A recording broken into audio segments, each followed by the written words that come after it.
नमस्कार, BVM news में आपका स्वागत है। मैं हूं ममता बघेल। चले बात करेंगे खबरों में सबसे पहले बात करेंगे बढ़ते प्रदूषण को लेकर। फरीदाबाद का नगर निगम जहां प्रदूषण को लेकर सख्ती के मूड में है, वहीं बाजारों और मुख्य सड़कों पर दुकानदारों द्वारा किए गए अतिक्रमण को लेकर भी नगर निगम सख्त नजर आ रहा है, जिसके चलते बीके हार्डवेयर रोड के दोनों तरफ दुकानदारों द्वारा दुकानों के आगे बनाए गए पक्के प्लेटफॉर्म जेसीबी की मदद से तोड़ दिए गए हैं। इस तोड़फोड़ के विरोध में दुकानदारों में भारी रोष देखा गया, लेकिन नगर निगम के तोड़फोड़ दस्ते ने अपनी कार्यवाही को जारी रखा। दुकानदारों ने इस कार्यवाही को सरासर अनुचित बताया है। तस्वीरों में आप देख सकते हैं कि किस तरह आज बीके हार्डवेयर रोड के दोनों तरफ दुकानदारों द्वारा दुकानों के आगे बनाए गए पक्के प्लेटफॉर्म जेसीबी की मदद से तोड़े जा रहे हैं। आपको बता दें कि नगर निगम कमिश्नर के मुताबिक मुख्य बाजारों में अतिक्रमण के खिलाफ ड्राइव शुरू होने जा रही है, लेकिन नगर निगम ने आज से ही कार्यवाही शुरू कर दी। तोड़फोड़ को लेकर दुकानदारों का कहना था कि अगर नगर निगम को कोई कब्जा लगता है तो वह सामान हटा सकता है और जुर्माना लगा सकता है, लेकिन उन्होंने दुकानदारों द्वारा बनाए गए प्लेटफॉर्म तो तोड़े हैं जो उन्होंने अपने ग्राहकों की सुविधा के लिए गाड़ियां खड़ी करने के लिए बनवाए थे। जबकि शहर की सड़कें टूटी पड़ी हैं, उन्हें ठीक कराने के लिए इनके पास फुर्सत नहीं है, इन्हें तो बस नोट चाहिए जो अपनी जेबों में डाल सके। उन्होंने कहा कि दुकानदारों ने सिर्फ प्लेन फर्श बना रखे हैं जिन्हें तोड़ा गया है, जबकि कोई भी सामान यहाँ नहीं रखा गया है। ऐसे में नगर निगम की कब्जे की बात है तो कब्जे के लिए आप चालान भेज सकते हैं, आप सामान हटवा सकते हैं, मगर जो रोड आप एक बार वीडियो दिखाइए इधर, ये देखिए पक्का फर्श डला हुआ था, ये पूरा तोड़ा गया है। जो हार्डवेयर चौक पे दुकान रोडें बनी बड़ी हैं टूटी हुई, आज से 2 से 3 साल हो गए, कितने तो लोग मर गए हैं घटना के कारण, मगर वो तो उस पर कोई कार्रवाई नहीं है, सफाई नहीं करवा सकते ये। मगर जो चीज़ बनी हुई है उसको तोड़ गए। यहाँ गाड़ी पार्किंग होती थी, सारे काम होते रहे। आप साथ में देखो यहाँ भी गाड़ियाँ लगी पड़ी हैं।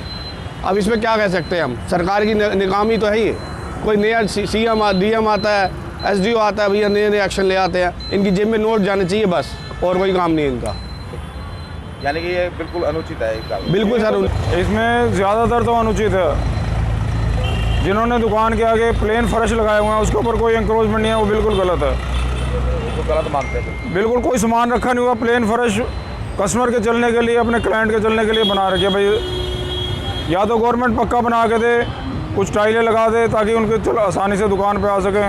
पानी भरता है, नहीं होता, पानी भर जाता है तो पानी निकासी का कोई पानी निकासी, इनका नाला नीचे बना हुआ, नाले को सफाई करवानी चाहिए ताकि पानी निकल जाए। लेकिन यानी कि सारा अनुचित है। काफ़ी चीज़ें बहुत अनुचित हैं। अगर किसी ने इंक्रोचमेंट किया है वो तो आप हटाओ, जब इंक्रोचमेंट ही नहीं है तो फिर क्यों? ये नहीं तोड़ गए, ये लो एस्पॉट वालों नहीं तोड़ गए। चलिए बात करेंगे अगली खबर की। बलोगढ़ के सेक्टर 2 और रघुवीर कॉलोनी में विकास कार्यों का नारियल तोड़ा गया। हरियाणा के परिवहन मंत्री मूलचंद शर्मा के बड़े भाई त्रिपल शर्मा और पार्षद दीपक यादव ने यहां के राधा कृष्ण पार्क का जीर्णोद्धार किया और 2 गलियों का निर्माण कराने के लिए कहा। इस अवसर पर नरेश रावत, कृष्ण कौशिक, लखन बेनीवाल, अशोक शर्मा, राजीव गोयल, कमल सैनी, राजेश यादव, गजराज सुरेंद्र, फौजदार और राजीव गुप्ता, शिब्बन सहित सेक्टर वासी और कॉलोनी वासी मौजूद रहे।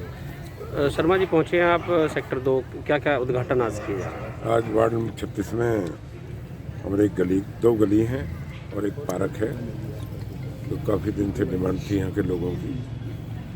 दीपक यादव हैं पार्षद हमारे यहाँ के, बहुत मेहनती हैं, बहुत कर्मठ हैं। जहाँ जहाँ भी कोई कमी रहती है मंत्री जी को बताते हैं, अधिकारियों को बताते हैं और अपने काम को पूरा कराते हैं।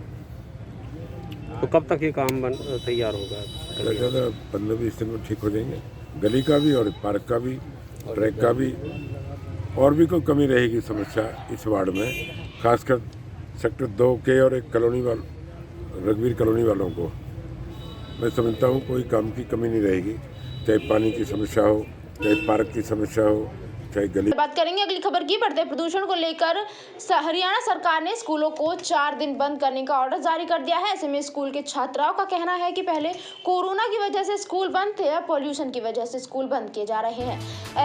ऐसा करना गलत है, ऐसे स्कूल को बंद नहीं करना चाहिए। छात्रों ने कहा कि अगर स्कूल बंद होते हैं तो इसका सीधा असर हमारी पढ़ाई पर जाएगा और पढ़ाई भी डिस्टर्ब होगी, इसलिए स्कूल को बंद नहीं करना चाहिए। छात्रों ने ये भी कहा कि ऑनलाइन क्लासेस चलती हैं, पर ऑनलाइन क्लासेस में कुछ ज्यादा समझ समझ नहीं आता है, इसलिए स्कूल को बंद ना किया जाए। सेक्टर 15 गवर्नमेंट स्कूल के प्रिंसिपल जयप्रकाश ने बताया कि सरकार की तरफ से स्कूलों को 4 दिन तक बंद करने के ऑर्डर भेजे हैं, पर इस बीच किसी भी छात्र छात्राओं की पढ़ाई बाधित नहीं होगी। सभी छात्राओं को इस बीच ऑनलाइन क्लास ली जाएगी पास करने के लिए। लेकिन जिन बच्चों ने मेहनत नहीं भी की और जिन्होंने बहुत की, उनका तो नुकसान हुआ ही। लेकिन इस बार हम ये नहीं चाहेंगे कि हमारा 12th का रिजल्ट भी खराब जाए, तो हम 11th में अपना बेस बना के पढ़ना चाहते हैं। तो इसलिए हम यही कहेंगे कि हमारे स्कूल की छुट्टियां ना पड़े।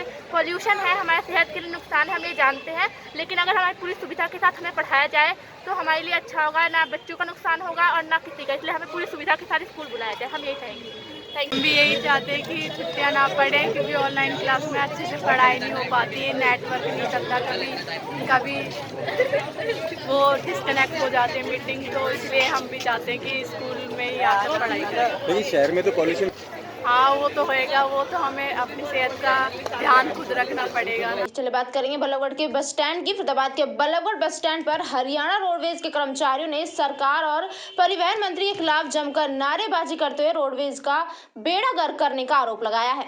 रोडवेज कर्मचारियों ने आरोप लगाया कि ऊपरी स्तर पर मोटी साठगांठ के चलते निजी सिटी बसों व बल्लभगढ़ बस अड्डे से चलाने की इजाजत दी, लेकिन निजी सिटी बस के कर्मचारी रोडवेज कर्मचारियों से बदसलूकी और हाथापाई करते हैं। रोडवेज कर्मचारियों ने आरोप लगाया कि यह सब सरकार की मर्जी के बिना संभव नहीं हो सकता कि निजी बस कर्मचारी सरकारी कर्मचारी से बदसलूकी कर सके। रोडवेज कर्मचारियों ने मांग की है सरकार उनके साथ हो रहे इस मामले पर संज्ञान ले और निजी बस संचालकों के खिलाफ कार्यवाही करे।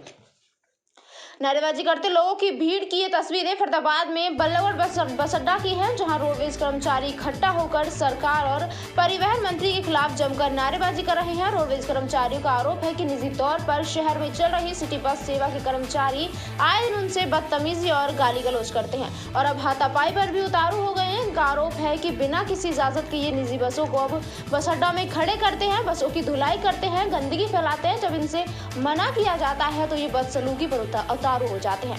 कर्मचारियों ने आरोप लगाया कि सरकार और परिवहन मंत्री एक और हरियाणा रोडवेज को ऊंचाई पर ले जाने की बात करता है, लेकिन इन निजी बसों के जरिए हरियाणा रोडवेज का बेड़ा गर्क करने में जुटी हुई है। इनका कोई कंट्रैक्टर है जी, उनको पहले भी कई बार बताया गया कि भी आपको अगर बसें धुलवानी तो हमारा जो डग है उसके ऊपर आप दोगे।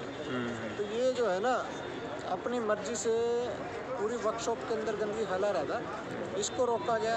आज सुबह भी मेरे कर्मचारियों ने रोका था, कर्मचारियों के साथ में भी इसने गाली गलौज की ठेकेदार ने, और जब इसको हटाने की कोशिश की वहाँ से कि आप जो है यहाँ बस मत हो, तो इसने जो है ना हमारे जो कर्मचारी थे उनके साथ धक्का मुक्की की। उसके बाद मेरे को बुलाया गया, मेरे को स्थिति से अवगत कराया कि ऐसी सी बात होगी।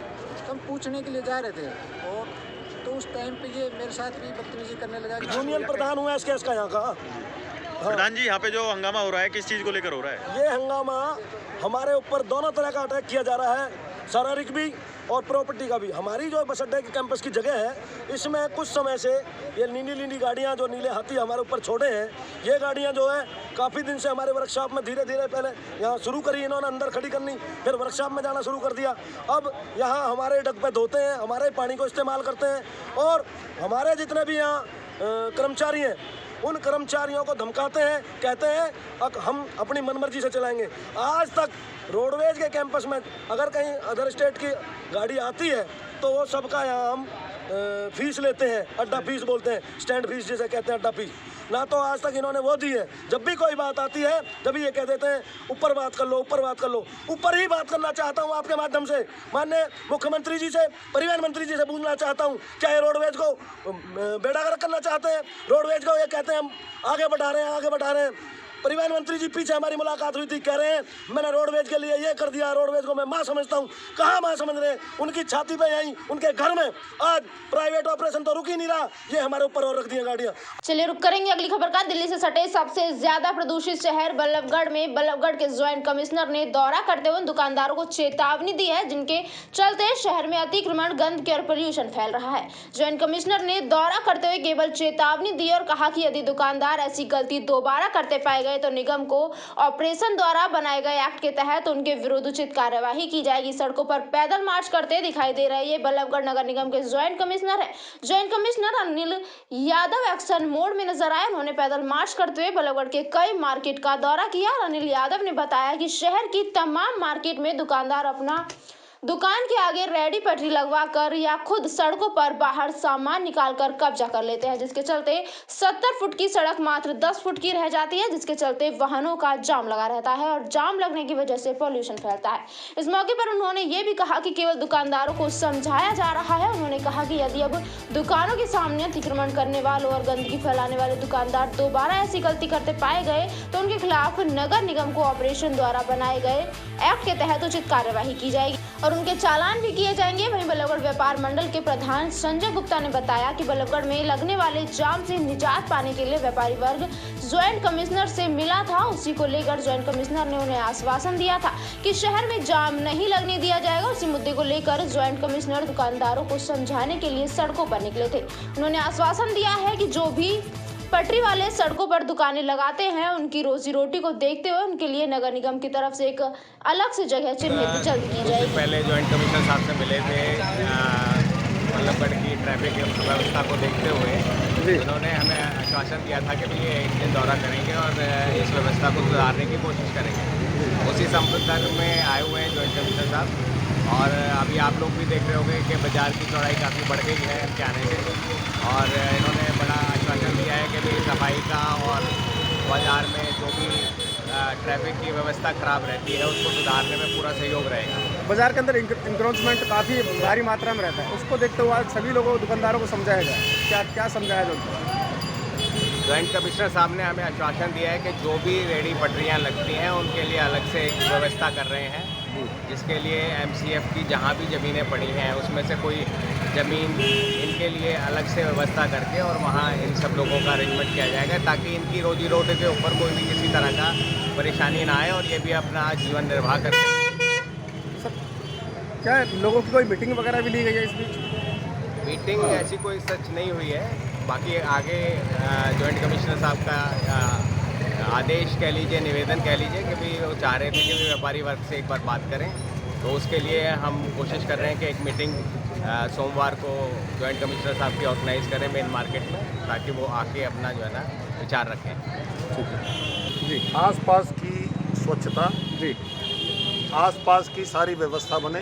जो लोगों ने एनक्रोच किए हुए हैं, रास्ते एनक्रोच किए हुए हैं, घर का अपने दुकान के आगे फड़ लगाते हैं, आगे बेंच लगा के, आगे स्टूल लगा के अपने सामान को फैलाते हैं, उसकी वजह से आवाजाही में बहुत बड़ी दिक्कत पैदा होती है। जो सड़क 70 फुट की चौड़ी है वो 10 फुट की बस्ती है जी, उसके अंदर पूरा पॉल्यूशन होता है, गाड़ियाँ आसानी से क्लियर नहीं हो पाती, जाम लगता है और गंदगी फैलती है। इस सब के लिए आप सब लोगों से, दुकानदार साथियों से निवेदन यही है कि आप लोग अपनी व्यवस्था बनाइए, साफ सफाई रखिए, जिससे जो पोल्यूशन आपके बल्लभगढ़ का पूरे देश में सबसे ज़्यादा है, वो पोल्यूशन में कुछ निजात मिले, व्यवस्था में सुधार हो। सर, इस बीच दुकानदार हैं वो कहीं ना कहीं आदेशों को उल्लंघना करते हुए नजर आते हैं, उनके किस प्रकार चालान किया जाएंगे, किस प्रकार? हाँ जी हाँ, उनके चालान जो भी इसका म्युनिसिपल कॉर्पोरेशन एक्ट के अनुसार जो भी प्रावधान है उनके अनुसार उनके चालान भी किए जाएंगे। चलिए बढ़ेंगे अगली खबर की ओर। पथला विधानसभा क्षेत्र की जनता के लिए बल्लभगढ़ स्थित BDPO कार्यालय में मुख्यमंत्री अंत्योदय परिवार उत्थान मेले का आयोजन किया गया, जिसमें मुख्य अतिथि के तौर पर हरियाणा वेयर हाउस के चेयरमैन और पथला से विधायक नैनपाल रावत ने रिबन काट कर मेले का शुभारंभ किया।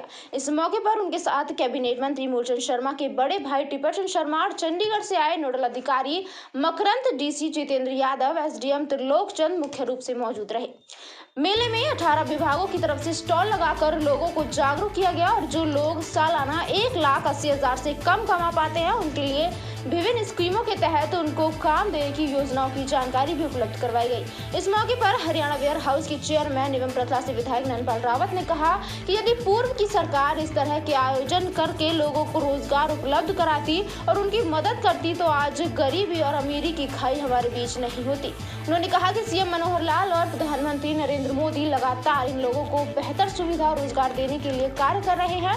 लोगों को ज्यादा से ज्यादा सरकारी योजनाओं का लाभ मिल सके और वो भी मुख्य धारा से जुड़कर अपना जीवन यापन कर सके। कुछ पैसे की जो सरकार से मदद होती है वो मदद दी गई है, उस पैसों को लेकर मैं अपने एक दुकान करूँगी। दुकान से मैं अपना कुछ बच्चों के लिए अपना गुजारा जो होता है वो, और मैं इसका लोन वापस। किस चीज़ की दुकान खोलेंगे आप? कॉस्मेटिक, कपड़ा वगैरह जो पार्लर में होता है। कितने पैसे का कहा है इन लोगों ने? 1 लाख। 1 लाख रुपए आपको मिल रहा है। उसे वापसी करने के लिए कोई बताई गई है स्कीम, किस तरीके से वापस किया जाएगा? सर वो तो किस्तों में किया जाएगा, उसमें कुछ छूट भी है? किस्तों में किया जाएगा, 10,000 की कुछ छूट भी है। 10,000 चाहे वो मत्स्य पालन की हैं, चाहे वो रोजगार विभाग की हैं, चाहे वो और हैं, बहुत सारी चीज़ें ऐसी हैं जिनसे काफ़ी सब्सिडी, किसी पे 50% है, किसी पे 60% है, तो सब्सिडी के माध्यम से उनको 3 लाख का, 2 लाख का, 4 लाख का जो भी लोन है वो बगैर किसी इंटरेस्ट के दे करके केवल गरीब परिवार को आगे बढ़ाने का काम हमारे माननीय मुख्यमंत्री और हमारी सरकार कर रही है। विधायक साहब, क्या लगता है इस तौर पर ये एक जागरूकता अभियान है और ऐसा नहीं है कि ये केवल मेले के साथ ही चलेगा।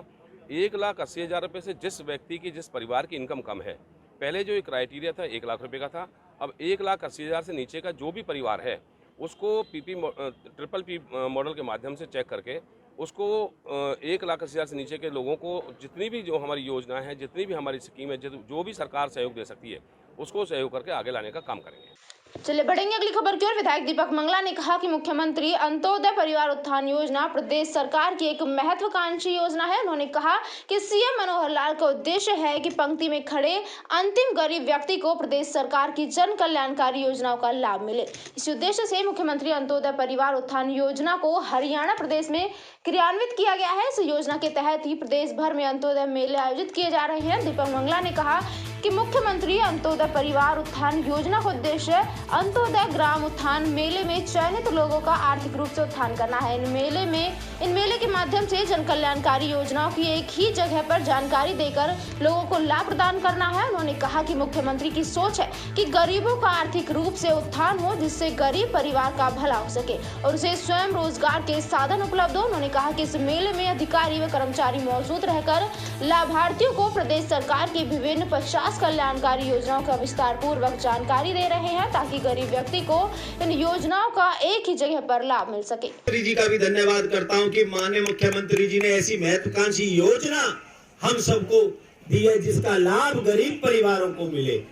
तो मैं सभी अधिकारियों से भी कहना चाहूंगा कि किसी को कोई तकलीफ दिक्कत ना रहे और जिस अच्छे ढंग से सारे लोग आप सब यहाँ बैठ करके इन योजनाओं की जानकारियां ले रहे हैं, इन योजनाओं का लाभ उठाने के लिए आप सब आए हैं, तो आप सब इन योजनाओं का लाभ उठा करके अपने परिवारों में आप अपने रोजगार के साधन लें और जो भी इनका आप फायदा उठा सके वो फायदा उठाएं। और मैं ऐसी शुभकामना करते हुए कि आप सबको ज्यादा से ज्यादा इन योजनाओं का फायदा मिले। मनोहर लाल खट्टर जी ने जो उनकी सोच थी कि गरीबों का भी उत्थान हो, उसको लेकर के जो गरीब परिवार हैं उनका किस तरीके से भला हो, किस तरीके से उन्हें रोजगार के साधन मिले, किस तरीके से उनकी आमदनी बढ़े, इसको लेकर के सारे प्रदेश के अंदर इसी तरीके के मेले लगाए जा रहे हैं। चलिए बात करेंगे कुरुक्षेत्र की। सवारी अपने सामान का स्वयं जिम्मेदार होगा, ऐसा आप हरियाणा रोडवेज की बसों में देख सकते हैं, मगर यहाँ तो आप जान हथेली पर रखकर यात्रा कर रहे हैं और वो भी फर्राटे से। हरियाणा रोडवेज की बस में मैं शराबी, मैं शराबी, मैं शराबी, ये शराबी है हरियाणा रोडवेज के बस चालक जो शराब के नशे में धुत हैं और अपनी तो जान की परवाह नहीं है मगर लोगों की जान लेने पर तुले हुए हैं। वीडियो में आप साफ देख सकते हैं किस तरह से फर्राटे से दौड़ती हुई बस को ये जनाब दौड़ा रहे हैं और नशे में पूरी तरह से टुल है। नशे में धुत मदहोश चालक 175 किलोमीटर बस चलाता पहुंचा पिहोवा। यात्रियों ने पिहोवा बस अड्डा इंचार्ज से शिकायत की और नशे में धुत एक बस चालक 175 किलोमीटर सरकारी बस को चलाकर पिहोवा पहुंच चुका है। इस दौरान उसने न सिर्फ अपनी बल्कि यात्रियों की जान भी खतरे में डाली है। यही नहीं, पिहोवा पहुंचने पर उसने फिर शराब पीनी शुरू कर दी। ये देख परिचालक ने उसे मना किया तो चालक झगड़ने को तैयार हो गया। इस पर कुछ कर्मियों ने इसकी जानकारी बस अड्डा इंचार्ज को दी। इसके बाद दूसरी बस से यात्रियों को रवाना किया गया। बस अड्डा इंचार्ज ने बताया कि बस चालक को नशे की हालत में देखकर अन्य बस का इंतजाम करके यात्रियों को परिचालक के साथ रवाना किया है। बस अड्डा इंचार्ज सुरेंद्र कुमार ने बताया कि सूचना मिलते ही वो मौके पर पहुंच गए थे। चालक ने खूब शराब पी हुई थी। उन्होंने पिहोवा बस अड्डे से दूसरी बस का इंतजाम करके यात्रियों को चंडीगढ़ के लिए रवाना किया है। और ये वहीं से शराब पी के चला था? है कहाँ पी है? ठीक ठाक ले गाड़ी, कहाँ पीने के लिए रोकी थी? नहीं, ये तो बहुत टल्ली हो रहा है। चाय पीने के लिए रोकी थी, मैं चाय पीने चला गया। अच्छा, कौन सी बस है ये? Kilometre 17-25 kilometre scheme. अच्छा, किलोमीटर स्कीम वाली है। तो इसमें रोडवेज का कौन सा होगा? रोडवेज का है? नहीं, प्राइवेट होता है वो। वो प्राइवेट होता है? हाँ जी। ओके ओके ओके, तो फिर अब क्या करेंगे? अब सवारियों को तो साइन करके दूसरी में बैठा दिया गाड़ी। बस स्टैंड पे संस्थान प्रबंधक हैं श्री सुरेंद्र कुमार जी। जी जी जी जी। मेरे को मतलब यहाँ स्टैंड इंचार्ज ने को सूचित किया है जी, जनाब ऐसे ऐसे तो सामने से गड्डी चली है और ड्राइवर ने काफ़ी ड्रिंक की हुई है, उससे खुद से भी नहीं चला पा रहा, वो कैसे गड्डी चलाएगा। और बस है सवारियों से खचाखच भरी हुई थी। तो स्थिति को भांपते हुए मैंने मतलब आप लोगों को बुलाया और पीसीआर को बुलाया। इसका ड्राइवर का मेडिकल करवा के इसको थाने में दे दिया जाएगा और सवारियों से आप बात कर लेना। नहीं, ये कहाँ से चला था? पीछे से पी के आया? ऐसा लगता है इन्होंने। BVM न्यूज में फिलहाल के लिए इतना ही। आप बने रहिए हमारे साथ, देखते रहिए BVM न्यूज। नमस्कार।